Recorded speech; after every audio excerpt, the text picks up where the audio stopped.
Okay, get ready for a massive leap into India's future. The Union Budget 2026 just dropped a bombshell announcement that's going to completely redraw the map of travel in the country.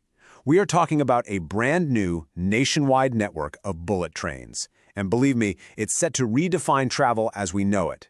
So, let's break down what this really means for you and, well, for the entire country. I mean, think about that for a second. Right now, that sounds like a total fantasy, doesn't it? A journey that takes up the better part of a day, suddenly reduced to less time than it takes to watch a long movie? Well, that is exactly the kind of transformation we're about to unpack. And hey, that's just one single route. And the scale of this change, it's absolutely staggering. Just look at these numbers. Mumbai to Pune, a trip that can take 3, even 4 hours in traffic, that's going to be just 48 minutes. Chennai to Bengaluru, currently taking up to 6 hours by train, will be slashed to 1 hour and 13 minutes. And what about that grueling 12-hour train ride from Chennai to Hyderabad? Yeah, that becomes 2 hours and 55 minutes. This isn't just some minor upgrade. It's a complete revolution in how we'll travel between cities all across the nation. So to really get our heads around this massive project, we're going to go on a little high-speed tour of our own. We'll start with the big announcement itself, then we'll travel across India, from the southern tech hubs to the western industrial spine and the new eastern artery, before we zoom out and look at the grand plan to build a high-speed nation. So it all kicked off with the Union Budget for 2026-27. This is where the vision for a completely new era of Indian transport was officially laid out. And it's a vision that goes way beyond that single Mumbai-Ahmedabad line to a truly national network. You know, the government has a very specific name for these new corridors, growth connectors. And that phrase, honestly, it perfectly captures the big idea here.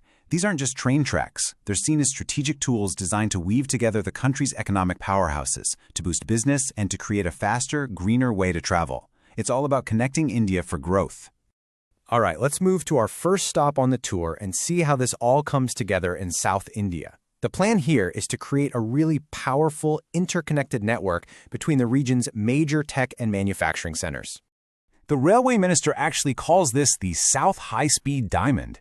See, by linking Chennai, Bengaluru, and Hyderabad, the goal is to create this incredible synergy, a growth multiplier. This isn't just about people getting from A to B faster. It's about enabling a seamless flow of talent, ideas, and investment between these absolute powerhouses of IT, manufacturing, and deep tech. So, what does this look like in the real world?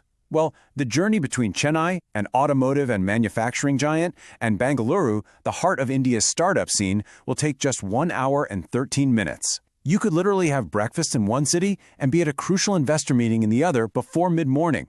Wild. And what about linking India's Silicon Valley, Bengaluru, to another tech powerhouse, Hyderabad? That journey is set to become just 2 hours flat.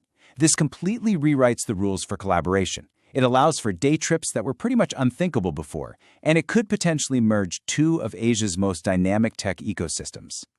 And to complete that diamond, the link between Chennai and Hyderabad will be just under 3 hours.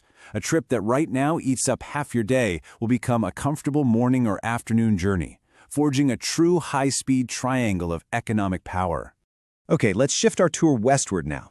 This part of the plan is all about building on India's very first bullet train project and creating a seamless economic spine that connects the country's financial capital with major industrial hubs. Now, what's really smart about this plan is that it isn't starting from scratch. It leverages all the work that's already happening on the Mumbai-Ahmedabad line and just extends it south. So by connecting Mumbai to Pune and then onward to Hyderabad, it creates this one long, continuous high-speed artery for commerce and travel. So just how fast are we talking? Well, the trip between Mumbai and Pune, two of Maharashtra's biggest economic engines that are so often gridlocked by traffic, will be an incredible 48 minutes. They'll essentially become twin cities. Think about how that fundamentally changes everything from real estate to job markets to daily commutes. And from Pune, the journey on to Hyderabad will be just under 2 hours. This forges a vital link between the industrial and automotive hub of Pune with the tech and pharmaceutical capital of Hyderabad. It just opens up immense new opportunities for supply chains and cross-sector innovation. All right, our tour now takes us up to the northern and eastern parts of the country. This leg of the project is really about creating a completely new economic and cultural corridor, connecting the capital to regions that have just never had this kind of connectivity before. This eastern artery is fascinating because its impact is so diverse.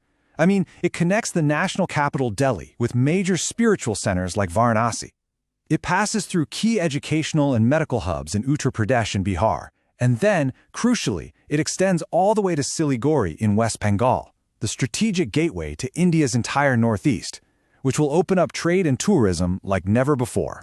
So the journey from Delhi to the ancient city of Varanasi, a super high priority route for visitors from all over the world, will be cut down to just 3 hours and 50 minutes. This is a total game changer. It could supercharge the entire pilgrimage and tourism economy for one of the oldest living cities on the planet. And from there, the line just keeps pushing east. The trip from Varanasi through Patna all the way to Siliguri will take just 2 hours and 55 minutes. This is a landmark move. It brings high-speed rail deep into eastern India for the very first time and will fundamentally alter its economic geography. Okay, so we've toured the specific routes. For our final section, let's zoom out and just look at the sheer scale of this ambition. We're talking the investment, the roadmap, and what it's going to take to turn this grand vision into a reality. First off, the scale. We're talking about nearly 4,000 kilometers of new high-speed track, and that's on top of the Mumbai-Ahmedabad project that's already underway. This is without a doubt one of the most ambitious infrastructure projects happening anywhere in the world right now. Now, a project of this size, it obviously requires a monumental financial commitment. The estimated investment is a staggering 16 trillion rupees. That's 16 lakh crore. That figure alone just highlights that this is a top national priority. So where are we with all this? Well, it's much further along than you might think. While the budget announcement was the big public reveal, the groundwork for this has been going on for years. Detailed project reports, or DPRs, have already been submitted for 6 of the 7 corridors. The next steps are the viability assessments and then the final green light before construction can begin. The wheels are very much already in motion. You know, this quote from the railway minister really puts it all into perspective. He says this will fully transform the country's transportation sector. And that's the key. Ultimately, this isn't just about faster trains, it's a foundational piece of a much larger national ambition for a developed India, a Viksit Bharat, a 2047. And that leaves us with a final thought to ponder. When a 1-hour journey turns a city like Bengaluru into a neighbor of Chennai or makes Pune feel like a suburb of Mumbai, how does that change the way we live, the way we work, and the way we connect? What does this high-speed India truly look like in 2047? That's the incredible transformation we're on the cusp of witnessing.